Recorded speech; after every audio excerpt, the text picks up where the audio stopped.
start? Yeah. Oh, this microphone's on. You get seated and get ready.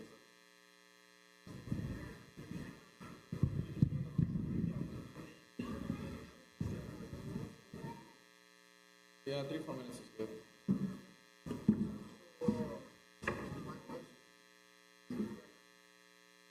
Your what? Sean is in. Okay, it's fine.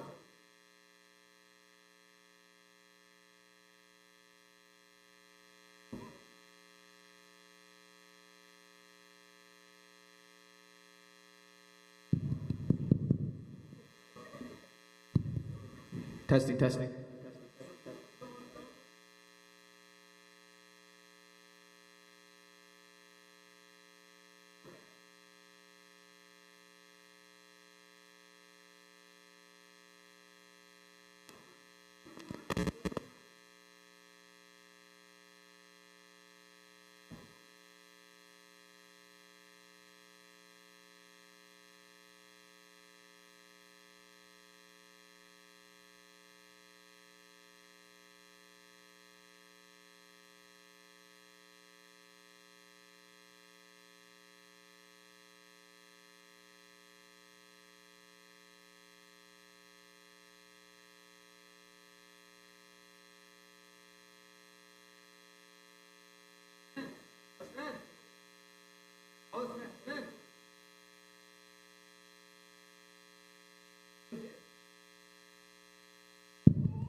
Might be the cable. No, it's a cable, bro. Try another cable.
Oh wait, is the thing even on? Yeah. Oh yeah, let's try it.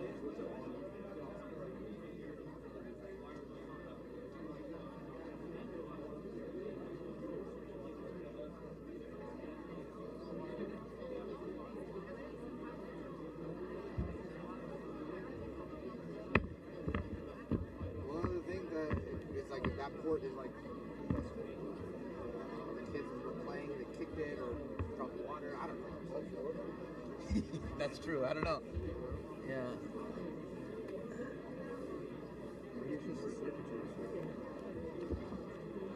Oh, hold on. You're clicking the wrong way.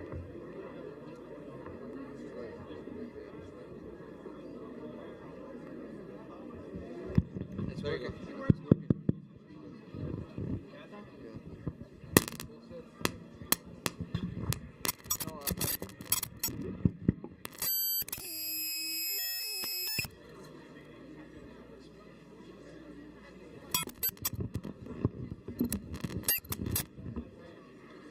I'm sorry, we didn't have echo. I apologize. Yeah, sorry.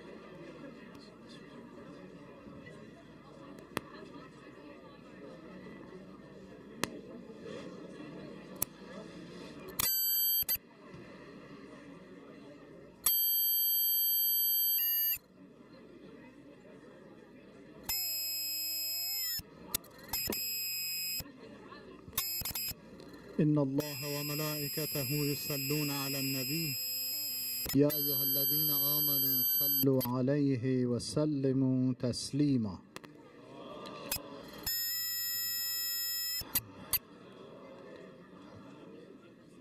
I think I should hold it like this.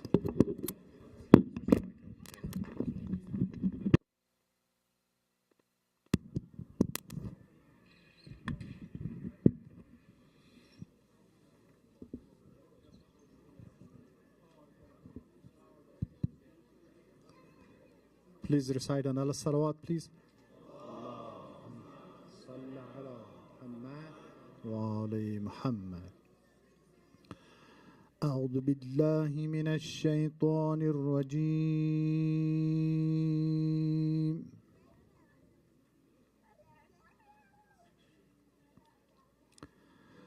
بسم الله الرحمن الرحيم.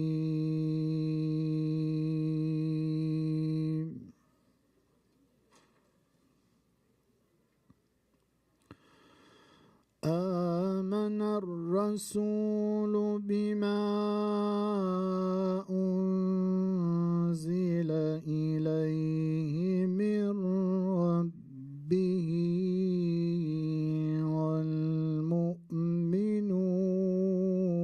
والمؤمنون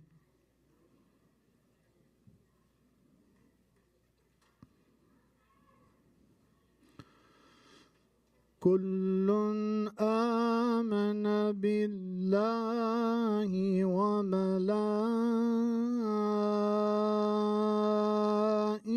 وملائكته وكتبه ورسله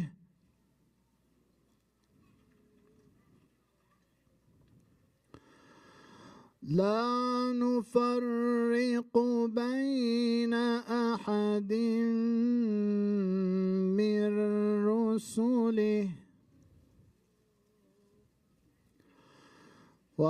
وقالوا سمعنا وأطعنا غفرانك ربنا وإليك المصير.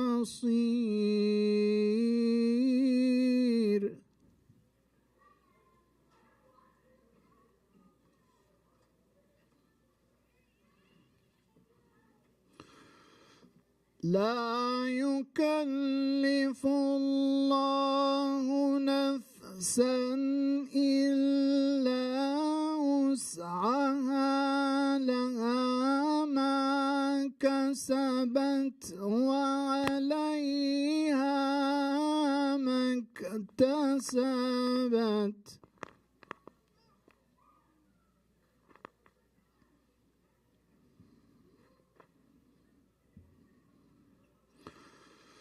ربنا لا تؤاخذنا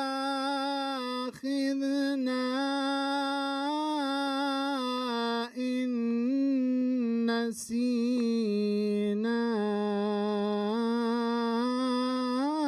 أو أخطأنا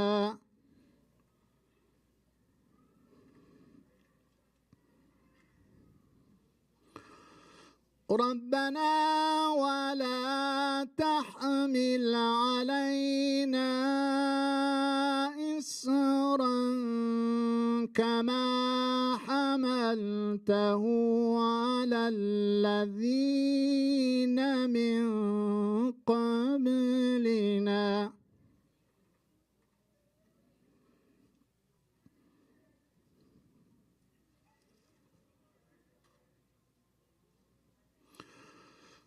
ربنا ولا تحملنا ما لا طاقة لنا به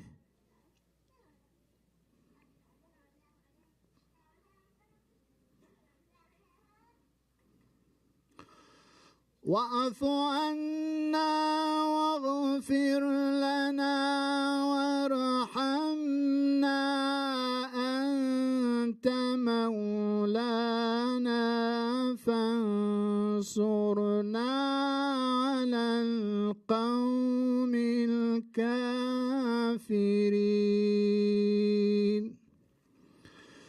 أنت مولانا فانصرنا على القوم الكافرين صدق الله العلي العظيم.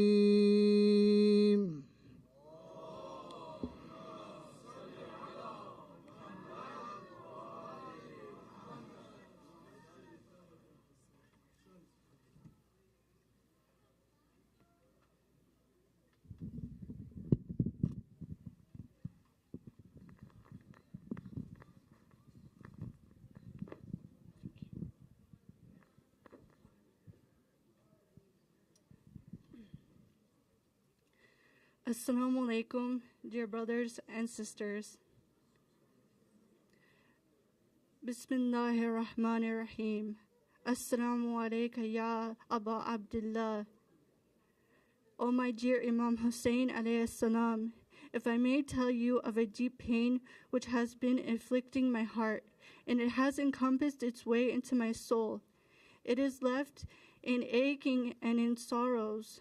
Ya Mawla, Ya Sayyidi Mazloom, how can I complain of these sorrows which I feel?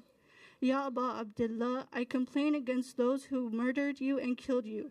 My heart suffers deeply from what has happened to you and what has happened towards your family, how they behaved towards you, requested and invited you only to be murdered and slain.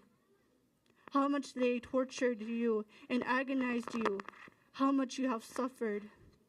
How they stood against you, even though they knew who you were, not even leaving a single drop of water for you.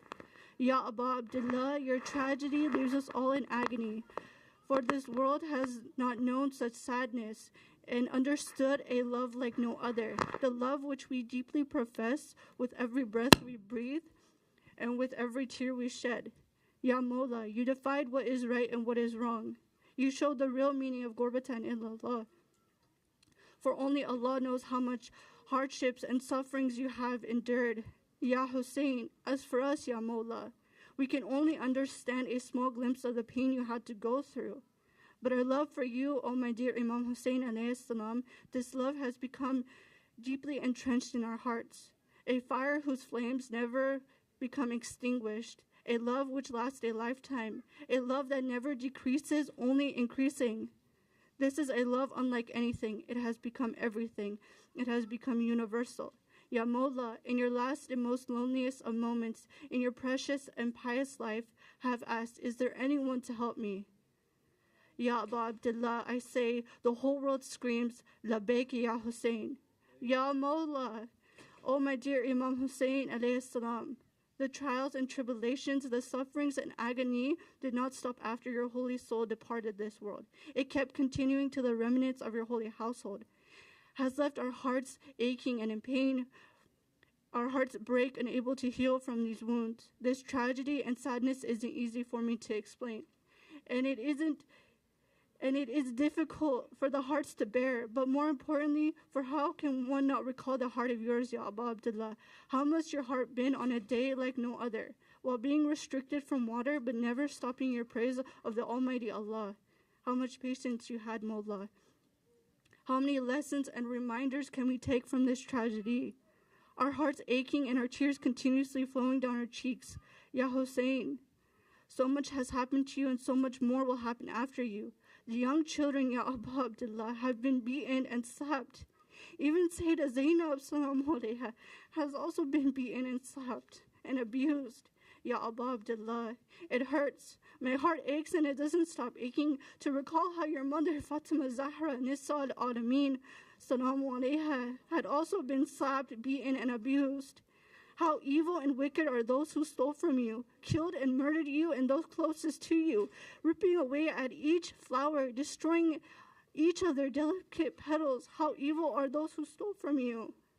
The women and children are crying out, Ya Hussein, Ya Hussein, Ya Hussein.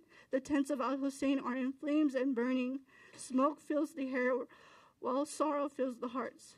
Having no regard for the sanctity of the holy Ahlul Bayt alayhi salam, not even the status of this holy household was respected. The hijabs of the women were ripped away, left exposed, while being chained from head to toe, dragged into every city of every corner of every city.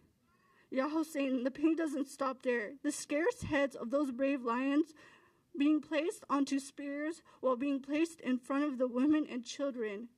A torment unlike anything, witnessing a pain unlike anything. No pain can be felt like the pain Ahlul Bayt alayhi salam has felt. Finally, I say, Ya Hussein, Ya Hussein. It is the remedy and cure of the sickness of the hearts. It softens the hearts, and the loves become deeply implanted. It grows deeply within the hearts. Ya Hussein, Ya Hussein. It is the true form of love, pure and untainted, and it is unchangeable, pure and untainted. Ya Hussein, Ya Hussein. In the beginning of our lives to the end, Ya Hussein, Ya Hussein. To the day we are born, to the day we die. Assalamu alaikum, Ya Imam Hussein, Ya Mawla, Ya Sayyidi Mazlum, Salawat.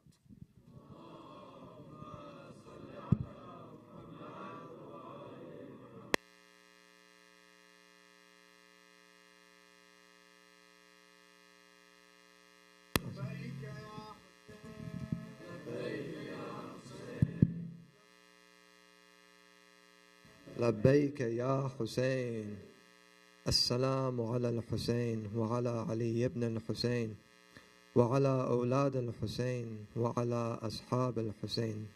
Brothers and sisters, Assalamu alaikum. Assalamu. Inshallah, we'll be concluding our Arba'een programs tonight. Before we do, if I can request the brothers especially to move as close to the stage as possible. We have a large crowd tonight and we'll be having more joining us during the program. Recite a loud salawat as you move as close to the minbar as possible. Allahumma salli ala Muhammad wa ala Muhammad. Alhamdulillah, we're blessed with our dear visiting scholar Sayyid Abbas Razavian tonight. Inshallah, he'll be concluding his speeches tonight with a speech on who is honored in God's eyes. Once again, Sayyid Abbas Razavian, he's in the greater LA area, completed his studies at USC, studied for over 17 years in Qom, studying Bahth al-Kharij and other topics. If you would please help me welcome him up with a loud salawat bar Muhammad wa al Muhammad.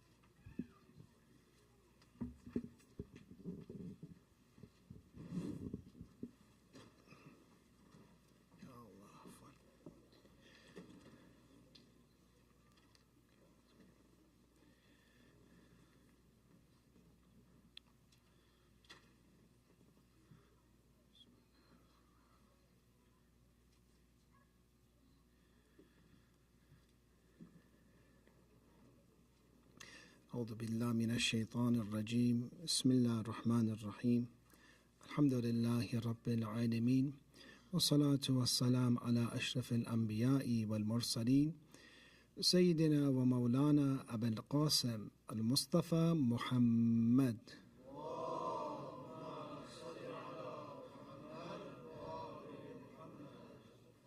وعلى أهل بيته الطيبين الطاهرين ولعنة الله على أعدائهم إلى يوم الدين صلى الله عليك يا سيدي ومولاي يا أبا عبد الله.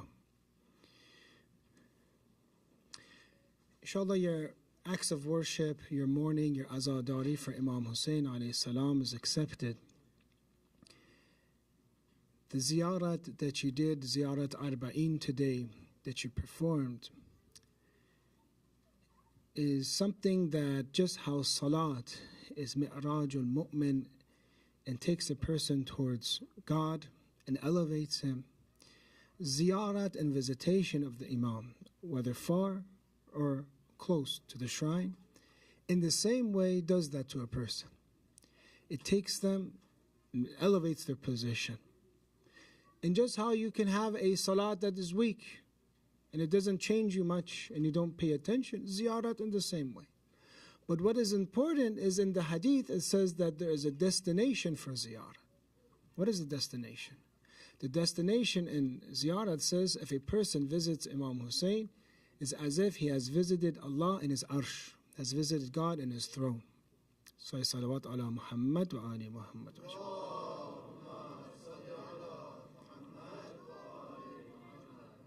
So therefore the destination of ziyarat is God, is visiting him. In the same way that salat elevates us, ziyarat is an act of worship, it elevates us. But you have to go through the realm of wilayat, of understanding wilayat of Ahlul Bayt alayhi salam in order for you to be elevated. We gave hadith before from Abu Khalid Kabuli that imamat is a nur, is a light that resides in the heart of the believers. And that this light that they have can for some is brighter than the sun. But this light, there's a condition. The heart of the believer has to be pure. And the heart of the believer has to be submissive. If a person submits to the will of God and to the prophets and to the imams, then their heart will be full of light. Then their heart will be full of light of the A'immah. So ziyarat, if we are prepared and we prepare our hearts, it has this potential. Will it do this to everyone? No. They have to be ready for it. They have to be ready to take that effect in their hearts. You have to prepare your heart. And once you work on yourself, you submit to the will of God, then you will see that potential that ziyarat has to take you to the arsh, take you to the throne of God. When you look at some of the verses in the Quran, you see that Prophet Musa alayhi salam had a difficult time with Bani Israel. They made up rumors about him. Their own prophet, they made up rumors. But God wanted to protect Prophet Musa alayhi salam and mentions in the Quran, يَا أَيُّهَا الَّذِينَ آمَنُوا لَا تَكُونُوا كَالَّذِينَ آذَاءُوا or آذَاءُ مُوسَى. Don't be like those people that used to bother their own prophet, Prophet Musa. Don't be like them.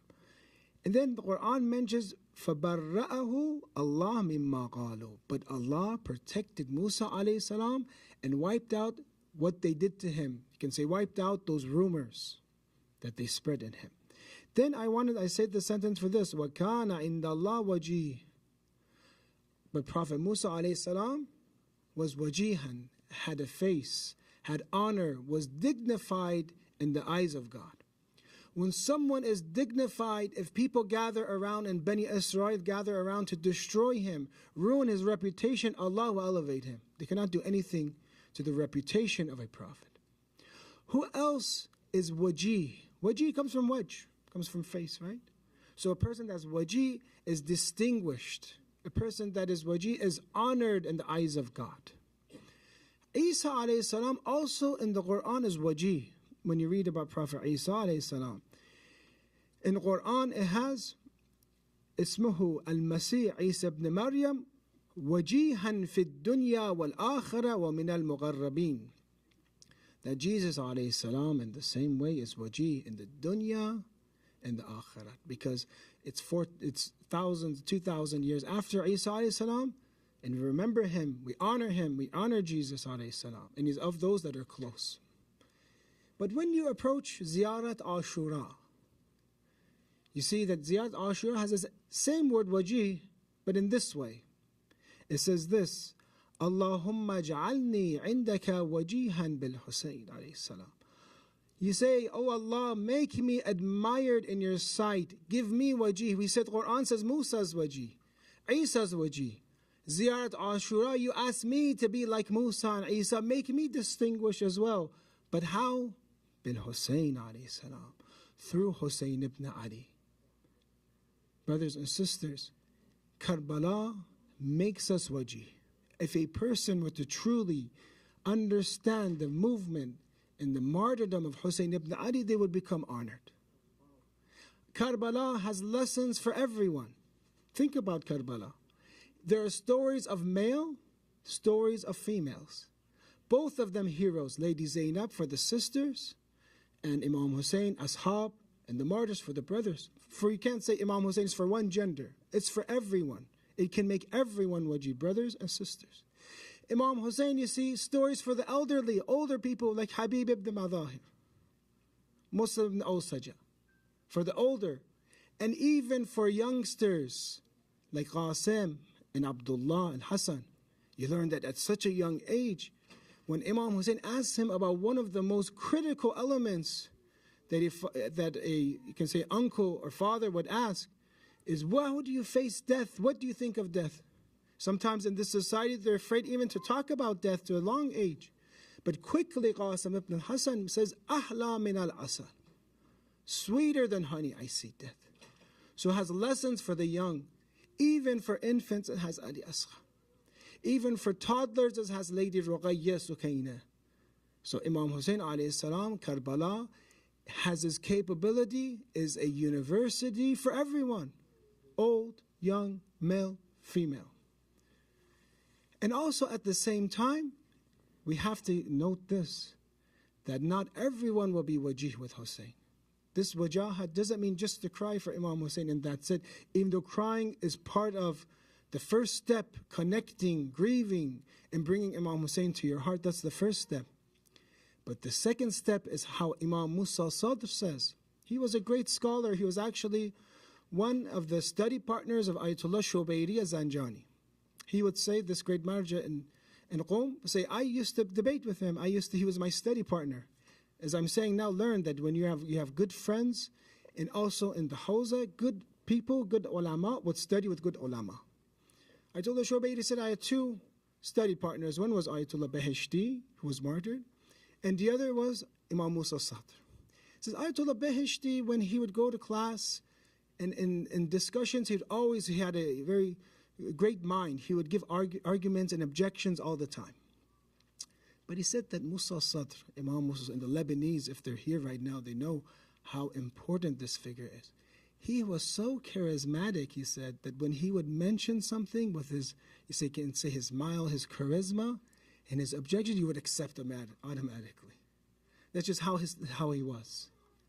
So this person that he went with, even they could say a Farsi accent, he didn't have an Arabic, he spoke Arabic very nicely, but with a Farsi accent went to another country and got the Lebanese community ready.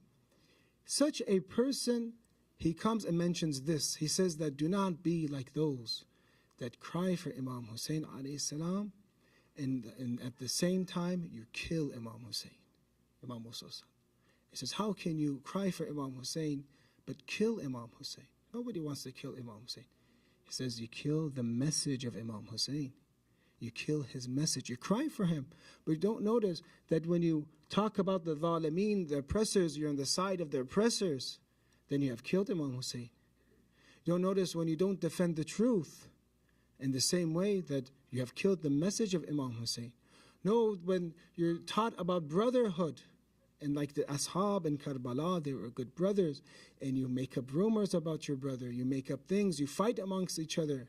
You have killed the message of Imam Hussein alayhi salam. So therefore, Imam Hussein, Ashura, has that ability to give us wajaha, to give us honor, as long as you promote that message and you act upon the message of Imam Hussein alayhi salam. So tonight we're going to talk about this important topic, is how can we be honorable? How can we be honored? Does anybody here not like to be respected? Does anybody here like to be disrespected? Nobody. Nobody likes to be disrespected. Everybody actually likes to be honored. Today, in this day and age, unfortunately, our youth are seeking to be honored in the wrong way. They think that if I have many friends on these devices, and many likes, and many followers, I am wajih. No, you're not wajih. The wajih is Prophet Musa, Prophet Isa. Wajih is the Za'ir of Imam Hussein alayhi salam. Those same friends, millions of friends you have, if you ask them one day, I want to move to another house, can you help me move? No one's going to come to help you. Only your brothers that you have here, they're the ones that are actually going to do work for you. A lot of them are fake friends, phony followers. So let's talk about this subject and dissect it. How to be honorable and distinguished, truly, in society, in this world, and how to honor and how to be distinguished and honored in God's eyes, which is the most important. So I have some notes for you.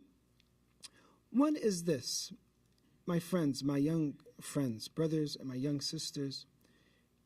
In this world, when a person carries themselves, number one, if you want to be respected, if you want to be honored, the first step is how you carry yourself.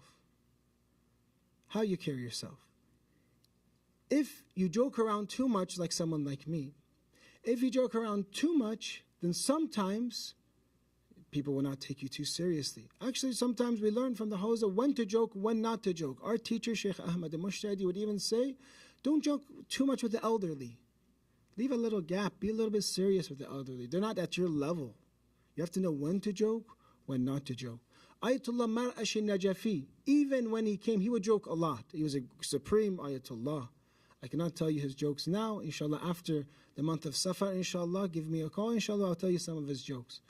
But he would even joke and have a purpose joking. He would say, how good is it when you joke, you bring yourself down.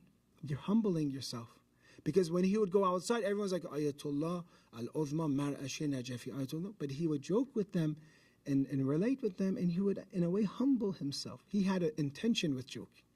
So the way you carry yourself, not being too silly, not making fun of others. There are those that all the time they speak bad about others. What's the first thing when you hear someone talk ill about someone else? So, well, maybe he's going to talk ill about me, bad about me. Someone that keeps secrets, someone that has a big mouth all the time, cannot keep secrets. You don't honor that person anymore. But a person that keeps secrets, a person that you can trust, the way, my friend, that you carry yourself, people honor you in society. Look in the center and look in this community. Those individuals that are a secret, as if they are a treasurer for people's secrets. They respect everyone. They don't make fun of others. They carry themselves in a proper manner. Yes? They are people that are honored the way they walk. Number two, if you want to be honored, especially those that are a little younger, have responsibilities.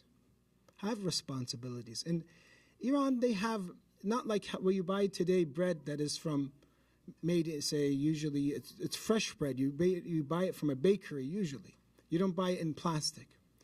And you have to wait in line to get this bread, and it's really good. Some is flat bread, say sangak, for example. Everyone says this. Sometimes kids, they complain and they say, I'm not respected in the house. Nobody listens to me. I don't have a voice.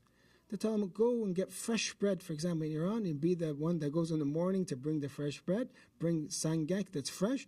Everyone will listen to you from then on. They will love you. So alhamdulillah, he brings the bread. It doesn't cost much money, but he has a responsibility. Choose a responsibility. Do something in the house.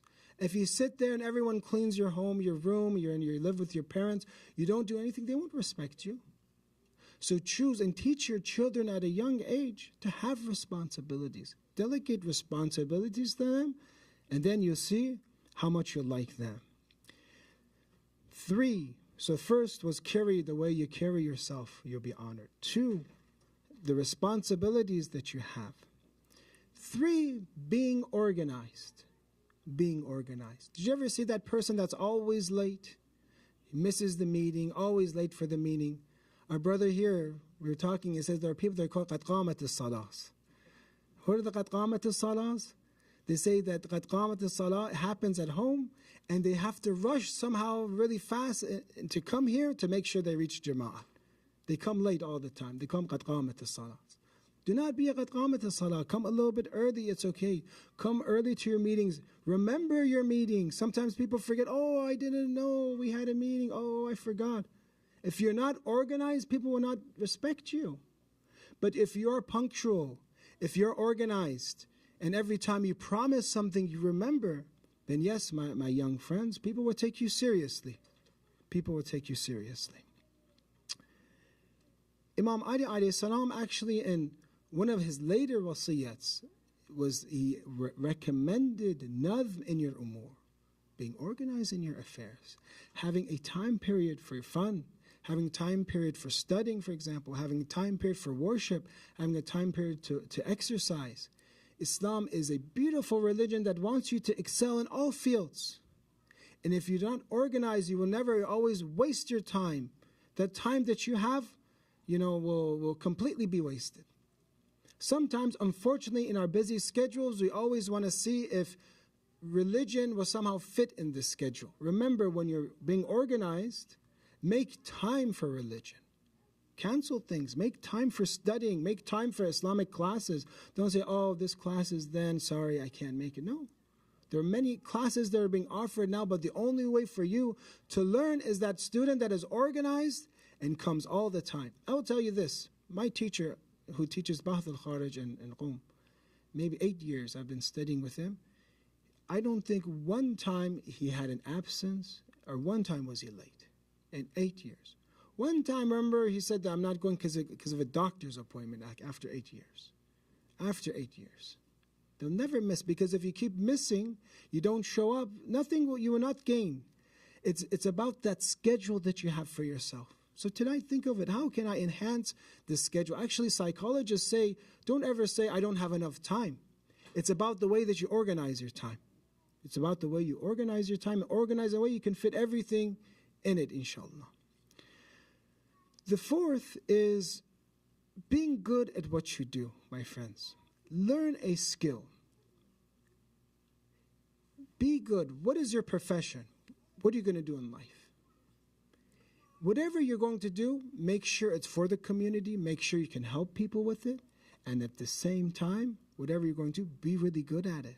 People will take you serious. If you're going to be an engineer, if you're a fantastic engineer, people will respect you and give you honor. This is about the world. If you're going to be, for example, a doctor, a physician, or you're going to be a teacher, be a knowledgeable one, be a caring one, be a good one. If you lack in that main job that you have and you're not really good at it, people will not respect you, your colleagues will not respect you. So the fourth, find a skill and then work on that skill. It's not dunya to do this. It's not the world to do this. This is actually akhirat. You do this, you worship God through your career. Your career, every day you come out, you say, Bismillah ar-Rahman ar-Rahim. I want to do this, and God help me. They came to the Imam and asked him that I work hard for my family. Is this dunya? The Imam mentioned him. This is not dunya. This is actually akhirah. Because God, if He wanted, Adam alayhi salam, when he was created, he came to the earth. God didn't drop down pineapples and avocados on top of Prophet Adam's head. He taught him how to have a pavilion and to grow things and to be able to farm and to work hard. From Prophet Adam, our great-great-grandfather, when he came to this world, he started working. Allah even makes His prophets work, in this world. He doesn't give them free apples and bananas and fruits. So when Allah made us dependent in order to work, therefore you have to take your work seriously. There's actually a saying, a tradition they say, a person that has land and has water, and at the same time complains and doesn't grow anything, complains to God, why don't you give me rizq, why don't you give me sustenance, that person is mal'oon. That person is cursed, because he says, I gave you land, I gave you water, plant, I gave you an aql, go ahead, study and get successful and have that rizq. Then when we don't study, we don't work hard, we blame Allah all the time. Allah, you didn't give me rizq. Oh Allah, well, you didn't work hard. It's like a person that doesn't study for an exam, doesn't attend classes, doesn't listen, makes dua the last night and gives a lot of nadhr to pass the test, and then fails. He says, oh Allah, you made me fail. Oh Allah, you didn't answer my dua. Why didn't you study?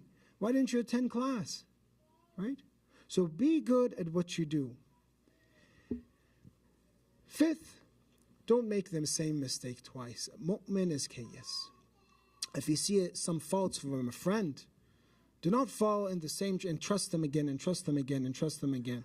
The Imams teach us about friends. Test your friends before they're your good friends.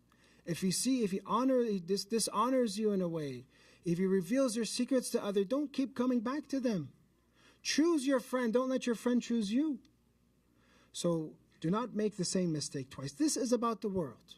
These are advice for this world. But what about the hereafter? When you look, actually, some people in this world, this is a different type of realm now. It's a different type of realm. Some people in this world, actually, when we talk about honor, maybe in this world, they're not actually honored that much because of the test that God is giving them.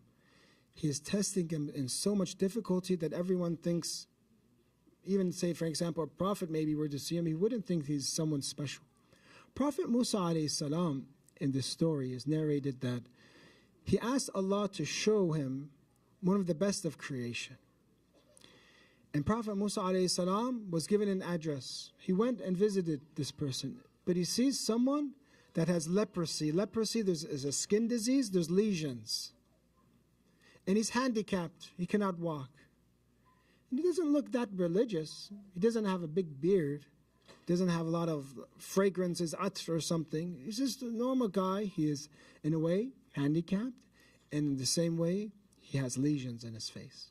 Someone that if you saw him, say, people wouldn't say, oh, he's a very honorable person in society. But God said this is, after Musa, this is the best of creation. He's honored, he is wajih. Then he keeps noticing and he's wondering. Then at that same time that this happens, Allah takes away his sight. Allah makes him blind at the same time. And then Musa alayhi salam is watching this happen. Imagine someone with such difficult tests, physical tests, and now it's time for him to become blind. What does this person say that is so honored in terms of Allah? He says this, متعني بهما حيث شئت وسلبتني إياهما حيث شئت. God, you gave my eyes and you allowed me to enjoy them however you wanted, whenever you wanted. Now it's time for me to lose my vision. Now it's time for this vision to leave. But what remains, he says, my vision is going.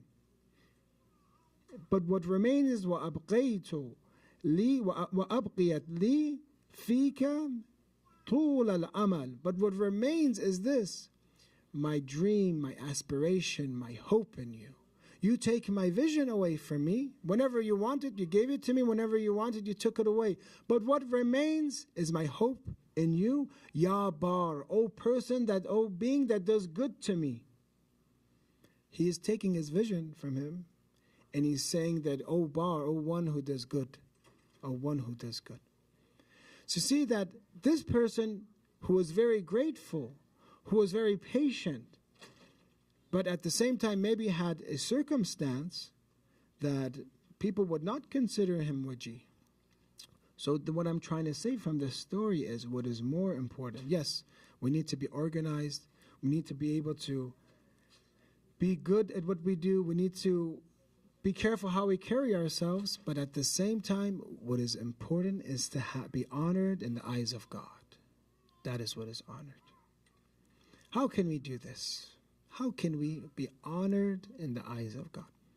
Dear brother, dear sister, There are those that on the Day of Judgment they will be raised. And obviously we don't believe that you see God, but barriers will be gone. You'll see Him with your heart. Barriers will be gone. And the Quran says there are those that God does not speak to at all. Imagine. You're so dishonored on the Day of Judgment that when finally it's your chance to meet God, because the mu'min should have this faith and aspiration to meet God. One of the reasons we say death is not scary for us is because we are going to meet God. The curtains are going to be taken away and there will be no more barriers and you'll see Him. And then finally you see Him not with your eyes, with your heart. The barriers are removed and He does not even speak to you. You know what they say when a child, if you spank them, that's one type of punishment. But worse than spanking a child is if that child from morning to night, imagine the mom doesn't give attention to him. Just doesn't answer them that child will go crazy. So there are those on the Day of Judgment that will be raised and God will not speak to them. How can we be of those that is waji, that God honors? Let's read Quran. يَرْفَعُ اللَّهُ الَّذِينَ آمَنُوا مِنْكُمْ وَالَّذِينَ أُوتُوا الْعِلْمَ دَرَجَاتٍ. Allah gives those that have knowledge, those that have believed, and those that have been given knowledge by degrees. Those that have knowledge, Allah gives them darajat. The Quran says, those that have knowledge. Brother and sister, do you want to be someone that Allah dignifies? Allah dignifies the alim. Allah dignifies the scholar. Allah dignifies the person that studies true knowledge, that knows the hadith. The hadith says this, know the manzil and the station of our Shia by how many hadith they know. Person that spent his life studying hadith of Imam Sadiq alayhi salam, studying hadith of Imam Baqir, studying the way a Muslim should live, studying the halal, studying the haram, studying theology, studying akhlaq, studying tafsir, commentary of the Quran. Allah will give you, raise you in rank. Actually, the Quran says only those that fear God are the ulama, those that have knowledge. I ask yourself right now, how knowledgeable are you? I'm not saying that I'm claiming that I'm knowledgeable at all. One of the good things with alhamdulillah studying in Qom, when you see giants, they say in the halls of the first year you go, you might get a little arrogant, look, first year, second year, but after a while you keep boiling and boiling and boiling until finally you start to become humble. Then when you see these giants, you say, I don't know anything at all. When you see great ulama, you say, actually, they have knowledge. I'm just a student. So I ask you, how much in your schedule that you have in this week, how much of your schedule is there knowledge? Doesn't God say that He will raise you in rank and will elevate you if you have knowledge? How many chances do you have to live? You only have one chance. So my brother, of course, study, gain knowledge as the first, and gain it from its correct source. Be careful. One of the problems with social media today is everyone is making a video, mashallah. Even me, I'm there too. You might see me, and you'll see the one that has the least amount of views. Usually that's me.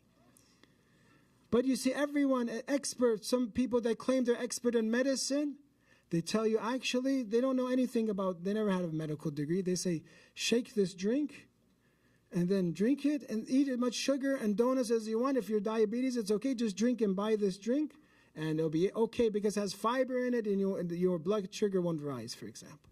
Someone that's not even an expert.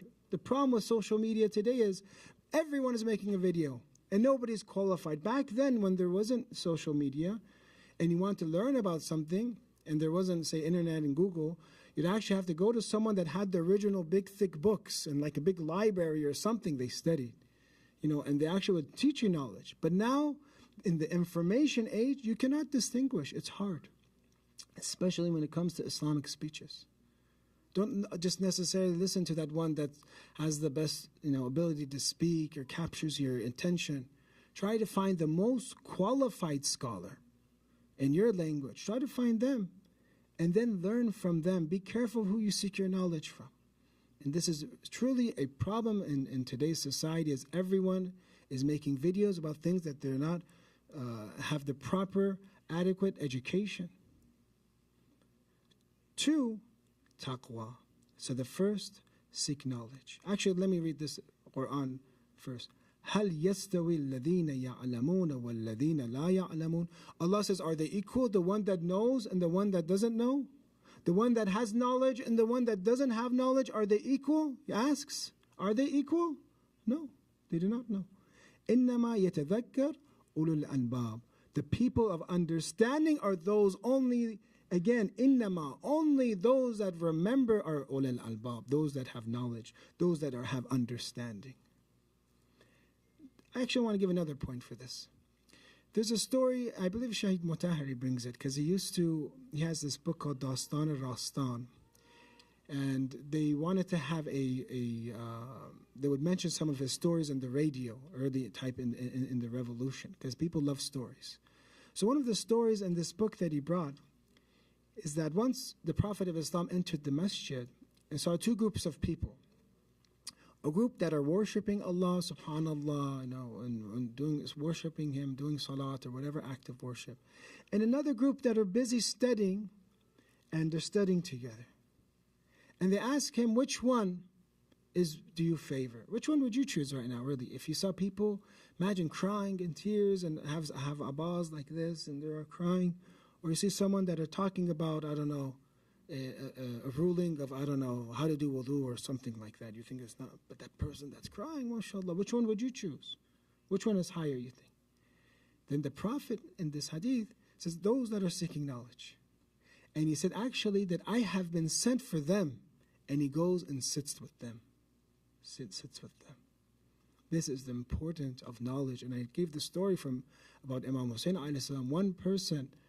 Imam Hussein, one person taught his son Ja'far, Alhamdulillah. And Imam Hussein gave them 1,000 gold coins for Alhamdulillah. 1,000 articles of clothing, good clothing, for one Alhamdulillah. That is the importance and significance of knowledge. We will regret it, because sooner or later your capability and to think, to educate yourself will decrease. When you use your prime, your youth, for other things, remember, it's going to get harder and harder to study. 2, taqwa. Obviously, something that comes with knowledge is that person that acts upon that knowledge. The Quran says, Inna akramakum indallah. Everyone? Atqakum. It says karama, actually. The most noble of you, the best of you, is he or she that has taqwa, person that guards against sin. This is the step to be honored. Because that person that sacrifices, especially that young person that has ability to sin, but refrains. Actually, they say that the worship of the young person, I read this hadith, it's very interesting. The worship of a young person compared to an older person is equal to the worship of prophets compared to normal people. The worship of a young person. So I'm good. I'm speaking in front of prophets now, inshallah. Just, don't start your own religion. But there's prophets here. So therefore, you see that at a young age, when a person gives, because at a young age is when a person has that shahwat, has that lust, has that energy, and has that ability to sin. In one of the poetries, it says, if I remembered right in Farsi, it says that javani masti. And when you're young, you're mast, you're intoxicated. There's too many things, too much fun, especially California. One of the ulama, I was speaking to him, he says that I would never live in California. So why? Actually, he lives in California. He says, I would never live in California. He says, there's too much fun here. It's too much fun. There's too many things to do. This, you see that in other places that you go, that when there's nothing else to do. For example, I saw students that they moved from Qom to Najaf. Najaf, there's not much. Qom, there's still something to do, at least. But Najaf, there's really nothing. They become really good students because there's nothing else to do. They focus. And that's the reality. When you have too many fun things, you're not going to focus on knowledge and focus on listening to lectures. So therefore, you see that the worship of the youth, the piety of the youth, is what is very important. And this, the traditions talk about taqwa. Actually, in Friday prayers, it's obligatory to talk about taqwa, to talk about God consciousness. And the hadith from the Prophet says, if a person, even if he worships God and bends, his back all the way until they become like a dried, say like in a tent in a way, or becomes like a dried leaf and fast, but doesn't have taqwa, doesn't have God consciousness, doesn't truly submit, then that person is not as if, they have done nothing. So taqwa means this. I want to give you an example. Maybe you've heard it. It's like having a potato sack, and if you don't have taqwa, as if there's a hole in it. And I collect things. For example, I go trick-or-treating. Halloween is coming up soon. And Maulana goes trick-or-treating with his clothes. And they'll give him lots of candies, inshallah. And they see me. But I go trick-or-treating, and there's a sack. The sack has a hole in it. And I put, say, I don't know, Snickers and Mars. And we were so excited and stuff, kids are. But anyways, not trying to promote it. But imagine that at the end, there's a hole in my sack. And I come home. What would happen? What would happen to me? Nothing. At the end, I wouldn't have any candy. Right? So our life, many people, they think they're doing good in this world. They don't know there's a hole. There's a hole somewhere in that sack. That hole gets covered when you have taqwa. The first step.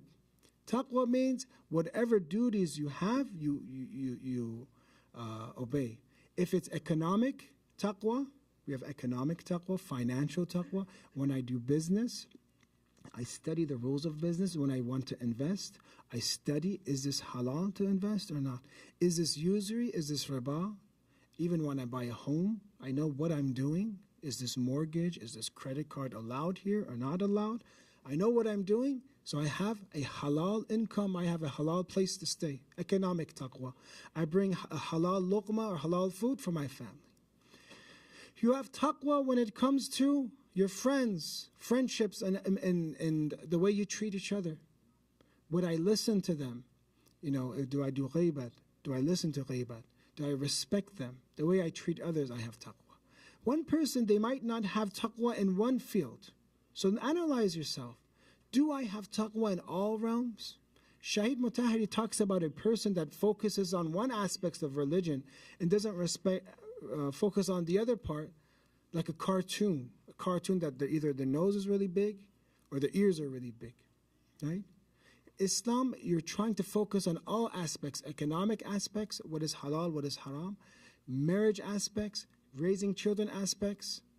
Many people, they have taqwa when it comes to each other, but when it comes to their kid, which is an amanat, they don't focus that this kid should be properly trained. This kid needs things in order to thrive, and I need to help this child as much as I can. Some people, they neglect their children.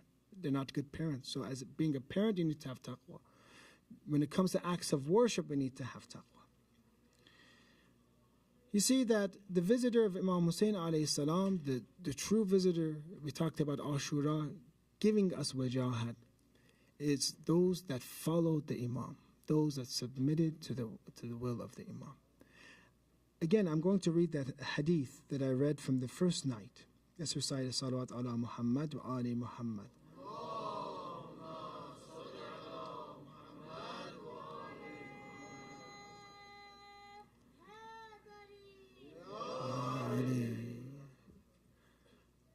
In the hadith we mentioned that imamat is nur, is light. And this light is in the heart of the believer. And it says that this light shines more than the sun, but as long as it has this condition, a clean heart. And it says, وَلَا يُطَهِّرُ اللَّهُ قَلْبَ عَبْدٍ حَتَّى يُسَلِّمَ لَنَا. And this heart will never become purified, this heart that wilayat needs to resist, unless that person submits to us, the imams. Completely submits. Submission means that the finding out that whatever our duties are in life, I know that some of them, the haram might be difficult for you. There might be situations where it's hard. But becoming completely muttaqi, freeing yourself from all sins. And if, God forbid, someone commits a sin now, you know yourselves better than me, quit that bad habit. It's not as hard as you think. Quit that bad habit. So back to our discussion. The last thing, because we're running out of time, I'd like to mention that how can we get a great, you could say, position in the eyes of God.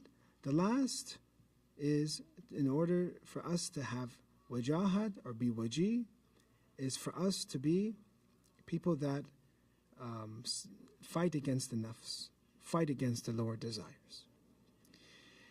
Man ahana nafsahu akramahu Allah. Whoever fights against his nafs, his lower desires, God will honor him.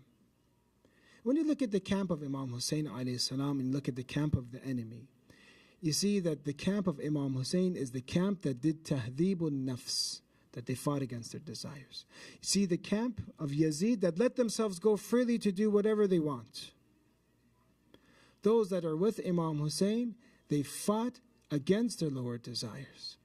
That's the only way for you to become so courageous in Karbala and to fight against a big army of 10,000, 30,000, that you fight against yourself first. If you conquer yourself first, then you could fight against others. So this is the way to be honored. A person that can be tempted with the dunya. A person that their nafs is out of control. I'm not a person that I say I have tamed the nafs. A person that you can tempt them. Say a haram piece of steak is right here, for example, or something, and there's no way they can't resist. You know, I was telling the brothers today that in Jahiliyyah, the Arabs at that time, they were both ignorant and they also had a nice appetite. So they couldn't resist. They said that they would worship an idol made out of halwa, for example, made out of, a dessert. They would create it from halwa. From the morning to noon, they would make it and worship it. Then after dhuhr, they would eat it. They would eat their idol. They're both ignorant. They also had a great appetite. So a person that their lower desires is not controlled, and you test them with anything from this world, money, come get it, or other things in this world, that we have to protect our eyes, we have to protect our ears, that person is weak, because you can tempt them. But if you look at our ulama, our scholars, the leadership that we have, they are actually the most zahid of people, ascetic of people, and the most powerful of people, because you can never tempt them with anything. If they would be tempted with money and dunya, then that's not a good leader for us. They would fool them. So if you want to be waji, you have to be, in your way, invincible. When you fight against the nafs, you become invincible. Nobody can tempt you with something. Because you have fasted so much, you don't get tempted with food. Because I practice fighting against the nafs, for example. I practice praying on when I'm supposed to. Therefore, I'm not tempted with other things in this world. So, man ahana nafsahu akramahu Allah.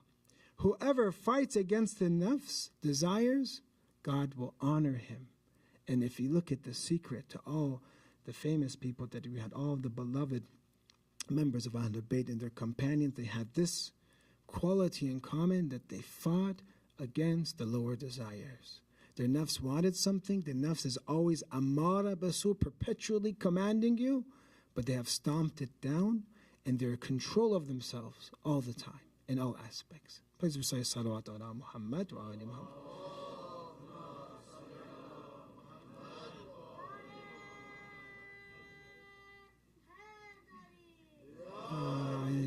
Very good. So we said, to recap, 5 things that we can be honored in this world. I'm just going to list them. How you carry yourself, having responsibilities, being organized, being good at what you do, and not making the same mistake twice. But how to be honored in the eyes of God, to have knowledge, be a knowledgeable person, have taqwa, have God consciousness, and 3, fight against the lower desires. May Allah inshallah give us honor through Imam Hussein in the dunya and the akhirat inshallah. Let's dim the lights and cry for Abi Abdullah al-Hussein, because when you cry for Imam Hussein, you're taking that message of Imam Hussein into your heart. Taking the message of Imam Hussein alayhi salam in the heart.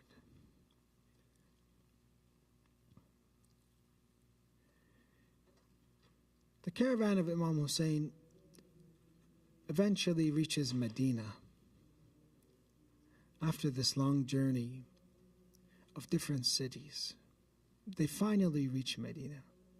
I don't know you, but have you ever been to a long journey and you are happy to come home? You see your city and you're happy. Usually when somebody comes home from a long journey, they're happy to see their own city. But the caravan of Imam Hussein, when they reach Medina, the city of the Prophet, what are they going to do? So many people come to them and ask what happened. What are you going to explain to them? Asking for people, and you have to mention that this person is Shaheed, that person is Shaheed. One of the saddest conversations is the conversation that person, Bashir says to Banin, the mother of Hazrat Abbas. Banin has very high position. She is Banin because she is the mother of sons. She had many sons, 4 sons. When people like even Ibn Abbas, a scholar, tells Imam Hussein not to go to Karbala, Banin doesn't say this. She says, Abbas, go with Hussein, but never come back without Hussein. That's Banin for you. A lady that they said, don't call me Fatima, because these children that remember their mother Fatima, call me Banin. Getting permission, they say, before entering the house of Ali from Lady Zainab. I won't enter this house until Lady Zainab gives me permission. Now it's time for her to be informed about her sons, because she's Banin. She says to that person, Akhbirni an Hussein. Tell me about Abi Abdullah. Tell me about Hussein. What a mother she was. She says, they tell her, your sons have been martyred. Your sons have been martyred. She doesn't care as much. She says, Akhbirni an Hussein. They tell her, your sons have been martyred. She says, no, tell me about Hussein. Tell me about Hussein. She's not asking about her own sons. Which mother asks more about the Imam of the age than more about her own sons? And then finally she says this to them, قطعت نياب قلبي. Hussein has been shaheed. أخبرني عن أبا عبد الله. Tell me about Hussein. أولادي ومن تحت الخضراء كلهم فداء لأبي عبد الله الحسين. Every child that I have, all my sons, tell me about Hussein. May everyone be sacrificed for Abi Abdullah al-Hussein. But this caravan comes back, the caravan of Imam Hussein. What are they going to explain to Banin? She sees Lady Zainab. She says, Lady Zainab, you look older now. Lady Zainab says, Shayyabatni al-masa'ib. Masa'ib has made me old. This calamity has made me old. Why? Because this caravan of Imam Hussein, as we read in Ziyara Nahiya, when they take the head of Imam Hussein and they put it in a spear, they took your head and they put it on the spear. This is in Ziyara Nahiya, as if they're explaining to the family that is left in Medina, your family was captured like slaves. وَصُبِيَ أَهْلُكَ كَالْعَبِيدِ وَصُدِّفُوا فِي الْحَدِيدِ. They bound your family on chains, iron chains, فَوْغَ أَقْتَابِ الْمَطِيَّاتِ, atop camels. تَلْفَهُ وُجُوهَهُمْ حُرَّ الْحَاجِرَاتِ. Their midday sun, the heat was scorching the faces.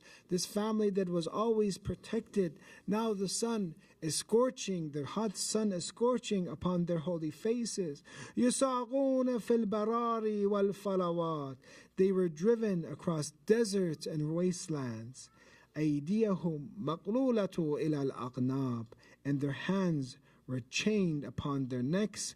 يطاف بهم في الأسواق. But they took the family of Imam Hussein alayhi salam, this family that now reaches Medina. Their hands were chained. They were under the sun the entire time.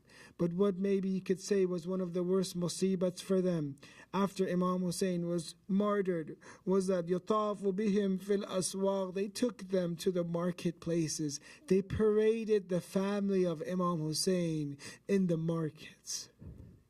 Inna lillah, inna ilayhi raji'un. Ya Allah, we ask you, because of the honor of Imam Hussein alayhi salam, give us honor, inshallah.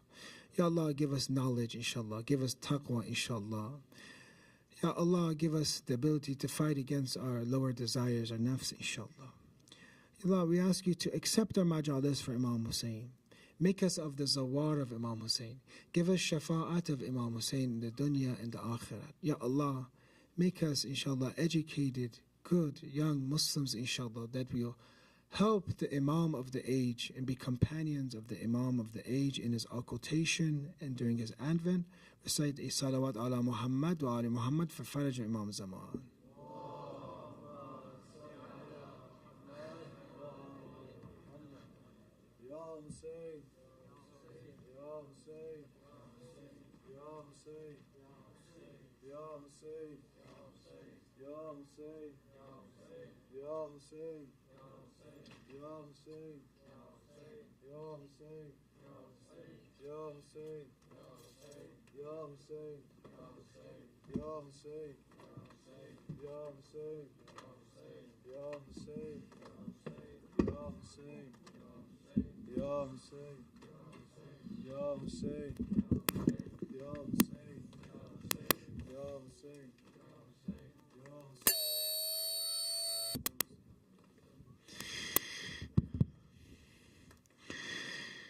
Karbala, your tragedy we will narrate.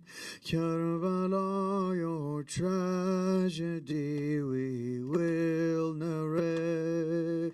Karbala, your tragedy we will narrate. Karbala, your tragedy we will narrate. Karbala. Can we pull up this side, please, brothers? Come forward. Jazakumullah khair. Your tragedy will narrate till the skies illuminate with the light you radiate. Karbala, your tragedy.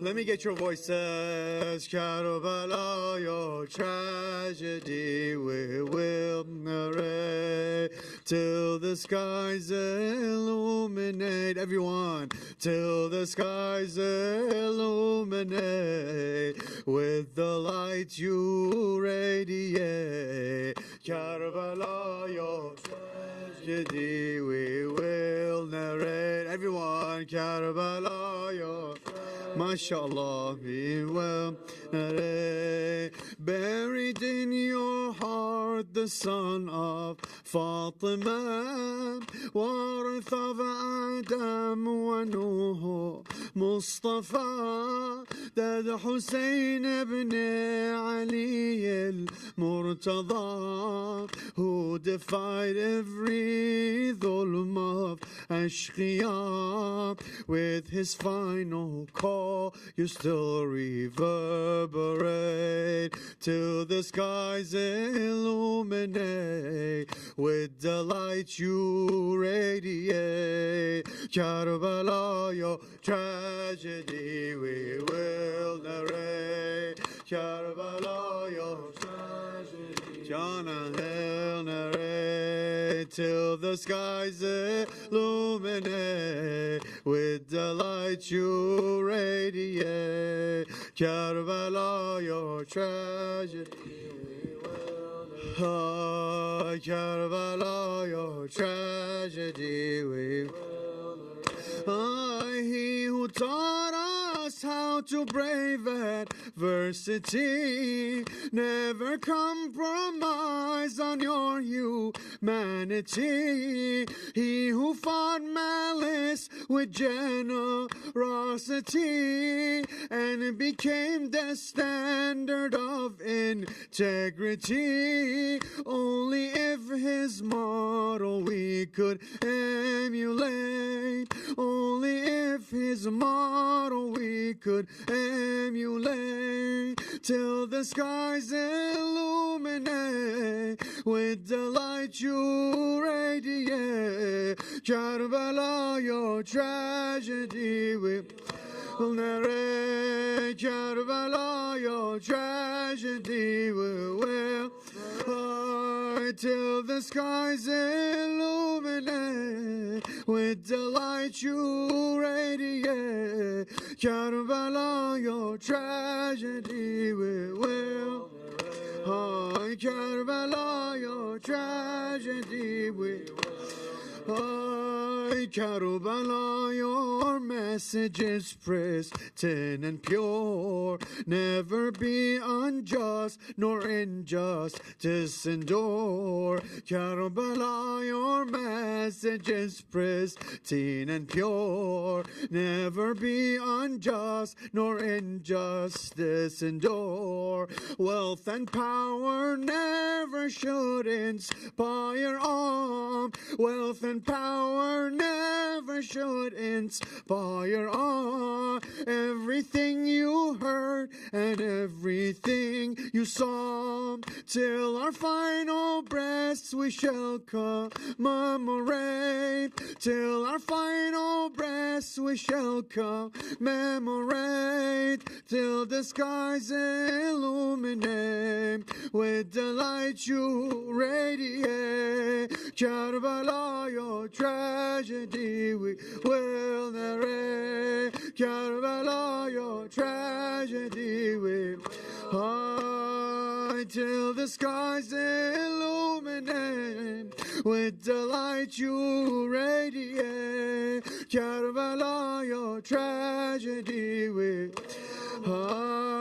Karbala, your tragedy we Karbala, Karbala, your tragedy will narrate. Karbala, your tragedy will Karbala, you would be lost in history.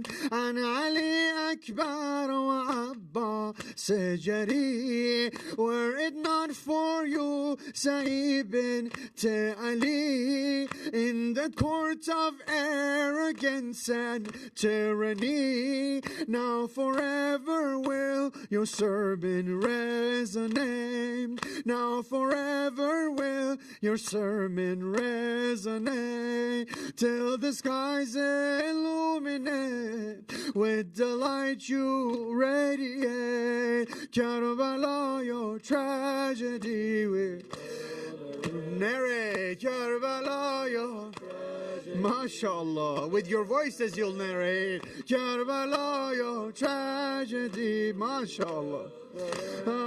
Karbala, your tragedy will every Ashura we Shia must renew.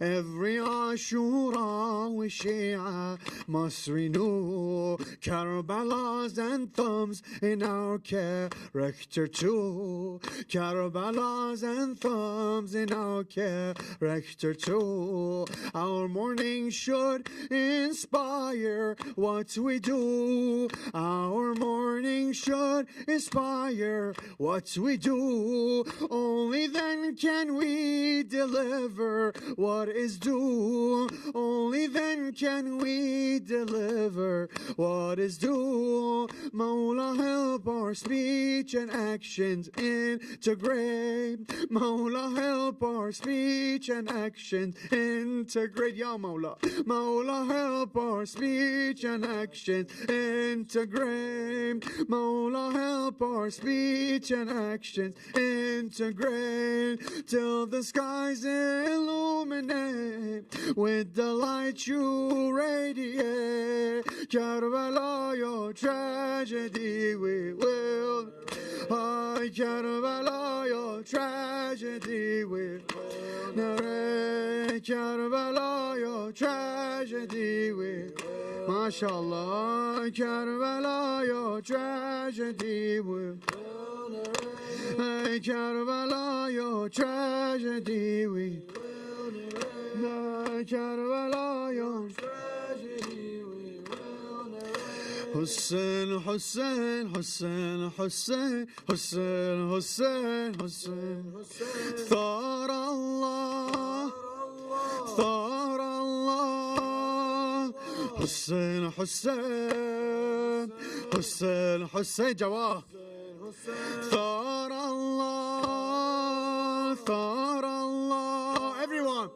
Hussein, Hussein, Hussein, Hussein, Jawah. Thar Allah, everyone. Thar Allah, Thar Allah. Ay, Hussein, Hussein, Hussein, Hussein. Thar Allah. I can't hear you. Thar Allah. Karbala, why have you take? Karbala, why have you take? Abba Abdullah from Karbala, why have you take? Karbala, why have you take? Abba Abdullah from, he remains in a city and I remain in a city. Why has he left me abandoned? Why has he left me abandoned? Without him life is Jahannam. Without him life is Jahannam. Hussein, Hussein, Jawad. Hussein, Hussein. Thar Allah, Thar Allah. Hussein, Hussein, Hussein, Hussein. Thar Allah, Thar Allah. Every land is Karbala. Every land is Karbala. Every day is Ashura. Every day is Jawab. Every land is Karbala. Every land is Karbala. Every day is Ashura. Every day again. Every land, MashaAllah. Every land is Karbala. Every day is Ashura. Every day is Ashura. Everyone, every land is Karbala. Every land is Karbala. Every day is Ashura. Every day is Ashura. Every land is Karbala. Every day is Ashura. Every time we drink the water, we prepare tears for your daughter. When she came next to your headless, when she came next to your headless body, your blood was your necklace. Body, your blood was your necklace. Karbala, prolong your last night. Karbala, prolong your last night. Let me say farewell to my, let me say farewell to my Hussein, Hussein, Hussein, Hussein. Thar Allah, Thar Allah. Hussein, Hussein, Hussein, Hussein. Thar Allah, Thar Allah. Shem, don't step on his chest. Shem, don't step on his chest. Don't raise his head on a spear.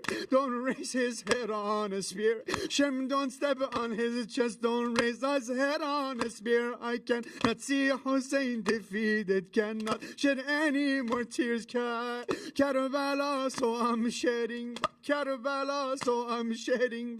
Taken from country to country. Taken from country to country. Where is the one to defend me? Where is the one to defend me? Where is the one to avenge? Where is the one to avenge? Hussein, Hussein, Hussein, Hussein. Thar Allah, Thar Allah. Hussein, Hussein, Hussein, Hussein. Thar Allah. Don't go too fast. Thar Allah. Hussein, Hussein, Hussein, Hussein. Thar Allah, Thar Allah. Hussein, Hussein, Hussein, Hussein. Thar Allah, Thar Allah. Hussein, Hussein, Hussein, Hussein. Thar Allah, Thar Allah. Hussein, Hussein, Hussein, Hussein. Thar Allah, Thar Allah. Hussein, Hussein, Hussein, Hussein. Thar Allah, Thar Allah. Hussein, Hussein, Hussein, Hussein. Thar Allah, Thar Allah.